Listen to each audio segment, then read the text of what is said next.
గౌతమ్ అదానికి మళ్ళీ కొత్త సమస్యలు స్టార్ట్ అయ్యాయి. ఈసారి మన ఇండియాలో కాదు, అమెరికాలో. ఈ గౌతమ్ అదానిపై అమెరికాలో అరెస్ట్ వారెంట్ ఇష్యూ చేశారు. దీనికి సంబంధించిన న్యూస్ ఆర్టికల్ని ఇదిగో ఇక్కడ చూడవచ్చు. మీ అందరికీ తెలుసు, మన దేశంలోని రిచెస్ట్ పర్సన్, మన దేశంలోనే కాదు ఏషియాలోనే రిచెస్ట్ పర్సన్గా గౌతమ్ అదాని అనేక సంవత్సరాలు కొనసాగారు. ఇప్పుడు వరల్డ్ వైడ్గా టాప్ బిలియనీర్ లిస్టులో కూడా ఇతను ఉంటాడు. అయితే ఇప్పుడు సడన్గా గౌతమ్ అదాని పైన అమెరికాలో కేసు ఎందుకు బుక్ అయింది? ఇతని పైన కేసు పెట్టింది ఎవరు? ఇతను చేసిన తప్పేంటి? ఈ మొత్తం సిచ్యువేషన్పై రాహుల్ గాంధీ ఏమంటున్నారు? ఇలా అనేక విషయాల్ని మనం ఈ వీడియోలో డీటెయిల్గా తెలుసుకుందాం.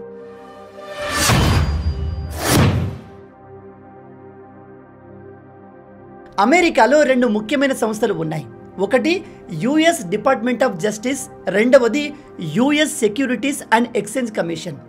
ఈ రెండు ఆర్గనైజేషన్లకు చెందిన అధికారులు అక్కడి గవర్నమెంట్ లాయర్స్తో కలిసి న్యూయార్క్ కోర్టుకు వెళ్ళి ఈ విధంగా చెప్పారు. ఇండియాలోని ఒక అతిపెద్ద బిజినెస్ మ్యాన్ అయిన అదాని కొన్ని రోజుల క్రితం మన అమెరికాకు వచ్చాడు. వచ్చి అమెరికాలోని చాలామంది ఇన్వెస్టర్లకు మీరు మా కంపెనీలో ఇన్వెస్ట్ చేయండి, మీకు మంచి లాభాలు వస్తాయని నమ్మించి డబ్బులు తీసుకున్నాడు. అంతేకాదు అదానీ కంపెనీ కొన్ని బాండ్స్ని కూడా ఇక్కడ రిలీజ్ చేసింది. ఇక్కడ అదానీ అమెరికాకు వెళ్ళి చెప్పింది ఏమిటంటే, మీరు మా కంపెనీలో 10 మిలియన్లు 20 మిలియన్లు ఇలా మీకు ఎంత పాసిబుల్ అయితే అంత డబ్బును ఇన్వెస్ట్ చేయండి, మీకు యాన్యువల్లీ 6%, 7% ఇలా ఎంత పాసిబుల్ అయితే అంత రిటర్న్స్ ఇస్తామని మాటిచ్చాడు. అయితే ఇక్కడ లాయర్లు న్యూయార్క్ కోర్టుకు చెప్పింది ఏమిటంటే, ఈ అదానీ కంపెనీ ఇండియాలో కరప్షన్ చేసింది. ఇండియాలోని వివిధ రాష్ట్రాల ప్రభుత్వ అధికారులకు లంచం ఇచ్చి తమకు కావలసిన పనులు చేయించుకుంటుంది. రేపు ఈ విషయం భారత ప్రభుత్వానికి తెలిసి ఆ కంపెనీ పైన విచారణ మొదలైతే ఆ కంపెనీ రిస్క్లో పడుతుంది. దాంతో ఇందులో ఇన్వెస్ట్ చేసిన మన అమెరికన్ ఇన్వెస్టర్ల డబ్బు చాలా మట్టుకు కోల్పోతారు. అందుకే ఇక్కడ గౌతమ్ అదాని తప్పు చేశాడు కాబట్టి ఇతని పైన అరెస్ట్ వారెంట్ ఇష్యూ చేయాలి అని డిమాండ్ చేశారు. ఇక్కడ మీరంతా గమనించాల్సిన విషయం ఏమిటంటే, ఇందులో ఎక్కడ కూడా గౌతమ్ అదాని నిజంగా కరప్షన్ చేసినట్టు, తప్పు చేసినట్టు ప్రూవ్ అవ్వలేదు. మీరు అదానీ కంపెనీ ఇచ్చిన ఈ స్టేట్మెంట్ని కూడా చూడవచ్చు. ఇందులో వాళ్ళు చెప్పింది ఏమిటంటే, మా పైన వేసిన ఈ ఆరోపణలు కంప్లీట్గా బేస్లెస్, వీటిని మేము రిజెక్ట్ చేస్తున్నాము అని చెప్తున్నారు. అండ్ అమెరికన్ చట్టం ప్రకారం ఒక వ్యక్తి పైన నేర ఆరోపణ ప్రూవ్ అయ్యే వరకు అతన్ని నిరపరాధిగా కన్సిడర్ చేయాలి. మరి అలాంటప్పుడు నేరం ప్రూవ్ కానప్పుడే అదాని పైన అరెస్ట్ వారెంట్ని అమెరికన్ గవర్నమెంట్ ఏ విధంగా ఇష్యూ చేసింది అంటే, ఎప్పుడైతే అమెరికాలోని అక్కడి గవర్నమెంట్ లాయర్లు న్యూయార్క్ కోర్టుకు వెళ్ళారో వాళ్ళు తమ దగ్గర ఉన్న కొన్ని ఎవిడెన్స్ని కోర్టుకు సబ్మిట్ చేశారు. చేసి ఇదిగో ఈ ప్రూఫ్స్ని ఆధారంగా చేసుకొని అదాని పైన అరెస్ట్ వారెంట్ ఇష్యూ చేయొచ్చా లేదని అడిగారు. దానికి ఈ న్యూయార్క్ కోర్టు అంగీకరించింది. ఇక్కడ నేను మీకు మళ్ళీ చెప్తున్నాను, గౌతమ్ అదాని పైన అరెస్ట్ వారెంట్ ఇష్యూ అయ్యింది. గౌతమ్ అదాని పైన ఆరోపణలు వచ్చాయి అంటే ఇతను 100% తప్పు చేసినట్టు కాదు. ఇతని పైన ఇప్పుడు విచారణ జరుగుతుంది. విచారణ జరిగి అన్ని రకాల ప్రూఫ్స్ లభిస్తేనే ఇతను తప్పు చేసినట్టు. కానీ ఇప్పటి వరకైతే అదానికి అగెన్స్ట్గా ఎటువంటి ప్రాపర్ ఎవిడెన్స్ దొరకలేదు. ఇక్కడ షాకింగ్ విషయం ఏమిటంటే, అదాని పైన వేసినట్టే ఇలాంటి బేస్లెస్ ఆరోపణలు ఇంతకు ముందు ట్రంప్ పైన కూడా వేశారు. ట్రంప్ పైన ఒకసారి కాదు 2 సార్లు ఇలాంటి అరెస్ట్ వారెంట్లు ఇష్యూ చేశారు. కానీ ఇప్పటి వరకు ట్రంప్ తప్పు చేసినట్టుగా ఎక్కడా ప్రూవ్ చేయలేకపోయారు.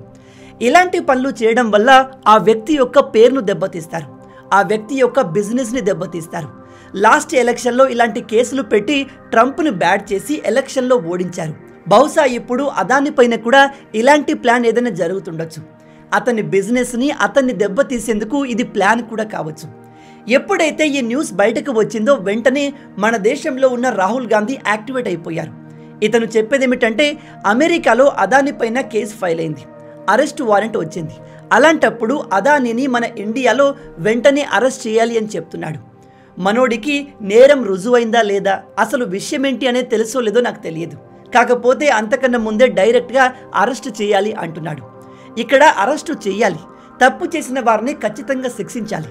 కానీ అంతకుముందు ఆ వ్యక్తి నిజంగా తప్పు చేశాడా లేదా అనేది కూడా తెలుసుకోవాలి కదా. నాకు విచిత్రం అనిపించే విషయం ఏమిటంటే, కెనడాలో ఉండి మన దేశాన్ని ముక్కలు చేసేందుకు ప్లాన్లు చేసే ఖాళిస్తానీ ఉగ్రవాదుల్ని పట్టుకోమని, వాళ్ళను అరెస్ట్ చేయమని మన ఇండియా కెనడాను అనేక సార్లు కోరింది. అండ్ ఈ ఖాళిస్తానీ ఉగ్రవాదులు నేరం చేసినట్టుగా అనేక ఎవిడెన్స్లు మన దేశం దగ్గర ఉన్నాయి. అయినా కూడా ఈ కెనడా గవర్నమెంట్ వాళ్ళను అరెస్ట్ చేయట్లేదు. మరి అప్పుడు ఎందుకు ఈ రాహుల్ గాంధీ వాళ్ళను అరెస్ట్ చేయాలి అని చెప్పలేదు? ఉదాహరణకి ఈ పన్ను అనే ఖాళిస్తానీ ఉగ్రవాది ప్రజెంట్ అమెరికాలో ఉండి ఇండియాకు వార్నింగ్ ఇస్తూ ఉంటాడు. ఇండియాలోని ఎయిర్పోర్ట్స్లో ఏరోప్లేన్స్లో పేలుడు జరుపుతామని బెదిరిస్తూ ఉంటాడు. మన దేశ గవర్నమెంట్ అమెరికన్ గవర్నమెంట్కి ఈ పన్ను అనే ఖాళిస్తానీ ఉగ్రవాదిని అరెస్ట్ చేయమని అనేక సార్లు రిక్వెస్ట్ చేసింది. కానీ ఇప్పటికీ వీడు అమెరికాలో ఫ్రీగా తిరుగుతున్నాడు. మరి ఈ విషయం మీద రాహుల్ గాంధీ ఎందుకు రెస్పాండ్ కాలేదు? బహుశా ఇది మనోడి ఎజెండాలో లేకపోవచ్చు. నిజంగా దేశం కోసం, దేశ భవిష్యత్తు కోసం ఆలోచించే లీడర్ ఈ రెండు విషయాల్లో సేమ్గా రెస్పాండ్ అవ్వాలి కదా. మరి ఎందుకు రాహుల్ గాంధీ సెలెక్టివ్గా అదానీ విషయం పైన హైపర్గా రియాక్ట్ అయ్యి నిజంగా దేశంలో సమస్యలు క్రియేట్ చేసి ఇలాంటి వాళ్ళ విషయంలో కామ్గా కూర్చుంటారు? ఇంకో ముఖ్యమైన విషయం ఏమిటంటే ఇక్కడ అదానీ చేసిన స్కామ్ దాదాపు 2000 కోట్ల రూపాయలది. ఇఫ్ అదానీ నిజంగా స్కామ్ చేసి ఉంటే అతన్ని కఠినంగా శిక్షించాలి. అండ్ ఇక్కడ అదానీ చేసిన తప్పేంటి? మన దేశంలోని వివిధ రాష్ట్రాల ప్రభుత్వ అధికారులకు, అక్కడి నాయకులకు లంచం ఇచ్చి తనకు కావలసిన పనిని చేయించుకోవడం. మరి ఆ రాష్ట్రాలేవో తెలుసా? ఒడిస్సా, తమిళనాడు, ఛత్తీస్గఢ్ అండ్ ఆంధ్రప్రదేశ్. ఈ అవినీతి జరిగింది 2021-22 సమయంలో. ఆ సమయంలో ఆంధ్రప్రదేశ్లో వైఎస్ఆర్సీపీ పార్టీ అధికారంలో ఉంది. ఈ పార్టీకి బీజేపీకి సంబంధం లేదు. తమిళనాడులో మీ అందరికీ తెలుసు, డిఎంకే పార్టీ పవర్లో ఉంది. ఇక ఛత్తీస్గఢ్లో స్వయంగా కాంగ్రెస్ పార్టీ పవర్లో ఉంది. ఒడిస్సాలో బీజేడీ ఆ సమయంలో పవర్లో ఉన్నాయి. ఇక్కడ ఎక్కడ కూడా బీజేపీ పార్టీ పవర్లో లేదు. కాబట్టి రాహుల్ గాంధీ ఇలా అగ్రెసివ్గా ముందుకు వచ్చి మాట్లాడడం చాలా మంచి విషయం. కాకపోతే ఇలా మాట్లాడడంతో దేశంలో పవర్లో ఉన్న పార్టీకి నష్టం జరుగుతుంది అనుకోవడం ఇతని పొరపాటు. ఇక్కడ మనం హిండెన్బర్గ్ రీసెర్చ్ గురించి కూడా ఖచ్చితంగా మాట్లాడాలి. ఎందుకంటే వీళ్ళు అదానీని టార్గెట్గా తీసుకున్నారు. అదానీ పైన దాడి చేసిన ప్రతిసారి అదానీ వీళ్ళకంటే ఒక మెట్టు పైనే ఉన్నాడు. దాంతో వీళ్ళు అదానీని ఎలాగైనా నాశనం చేయాలి అని ఈగోకి తీసుకున్నారు. ఇక్కడ హిండెన్బర్గ్ చాలా క్యాలిక్యులేటెడ్గా పక్కగా ప్లాన్ చేసి అదానీ పైన అటాక్ చేసింది.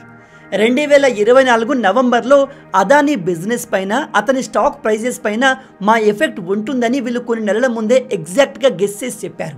వాళ్ళు చెప్పినట్టే ప్రజెంట్ అదానీ స్టాక్ ప్రైజెస్ ఘోరంగా పడిపోయాయి. ఇప్పటి వరకు అదానీ తనపై జరిగిన అన్ని దాడులను ఎదుర్కొని నిలబడ్డాడు.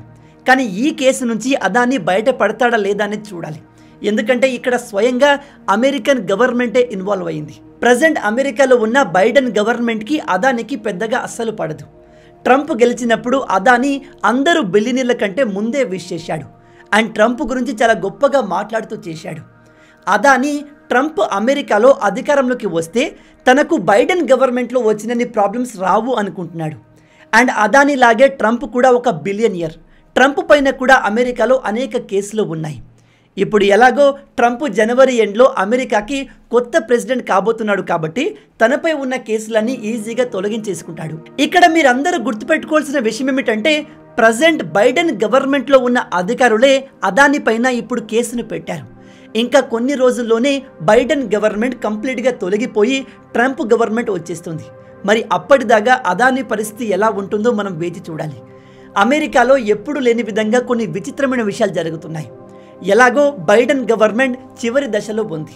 అండ్ బైడెన్ కూడా నెక్స్ట్ ఎలక్షన్లో మళ్ళీ పోటీ చేసేంత ఫిట్గా లేరు. అందుకే గవర్నమెంట్ బాధ్యతలన్నీ ట్రంప్కు ఇచ్చే ముందు ఈ బైడెన్ కొన్ని పెద్ద పెద్ద మిస్టేక్స్ చేయబోతున్నట్టుగా తెలుస్తుంది. అందులో ఒకటి రీసెంట్గా మీరు న్యూస్లో వినే ఉంటారు. యూక్రెయిన్ అమెరికా నుంచి తెచ్చిన పెద్ద పెద్ద మిసైల్స్ని రష్యా పైన వేసింది. దానికి రెస్పాండ్ అవుతూ రష్యా తమ దగ్గర ఉన్న ఇంటర్ కాంటినెంటల్ బ్యాలిస్టిక్ మిసైల్స్ని యూక్రెయిన్ పైన ఉపయోగించింది.